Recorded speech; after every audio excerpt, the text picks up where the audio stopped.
Hello my college and student friends. Today we learn how to connect monitor and printer.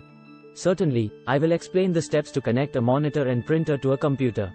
Connecting a monitor. 1. Identify the type of port your computer has. Most computers will have either a VGA, DVI, HDMI, or DisplayPort. 2. Check the cable of the monitor. The cable should have a connector that matches the type of port on the computer. 3. Locate the appropriate port on your computer. The port will be on the back or side of the computer. 4. Plug in the monitor. Plug the cable of the monitor into the appropriate port on the computer. 5. Turn on the monitor. Press the power button on the monitor to turn it on. Example, let's say you have a desktop computer with a VGA port, and you have a VGA cable for your monitor. 1. Identify the type of port your computer has, VGA port. 2. Check the cable of the monitor. You have a VGA cable for your monitor.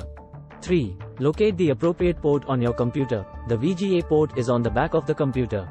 4. Plug in the monitor. Plug one end of the VGA cable into the VGA port on the computer and the other end into the VGA port on the monitor. 5. Turn on the monitor. Press the power button on the monitor to turn it on. Connecting a printer. 1. Identify the type of port your printer has. Most printers will have either a USB or Ethernet port. 2. Check the cable of the printer. The cable should have a connector that matches the type of port on the printer. 3.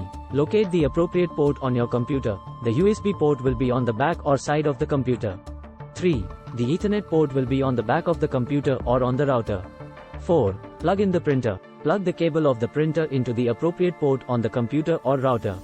5. Install the printer driver. Insert the driver CD that came with the printer into the computer and follow the on-screen instructions to install the driver. 5. Alternatively, you can download the driver from the printer manufacturer's website. Example, let's say you have a printer with a USB port, and you have a USB cable for your printer. 1. Identify the type of port your printer has, USB port. 2. Check the cable of the printer. You have a USB cable for your printer. 3. Locate the appropriate port on your computer. The USB port is on the back or side of the computer. 4. Plug in the printer. Plug one end of the USB cable into the USB port on the computer and the other end into the USB port on the printer. 5. Install the printer driver. Insert the driver CD that came with the printer into the computer and follow the on-screen instructions to install the driver. 5. Alternatively, you can download the driver from the printer manufacturer's website. Once you have connected the monitor and printer to your computer, you should be able to use them for your computing needs. Thank you for watching my video. Thanks for giving me your good support for making more videos on computer technology.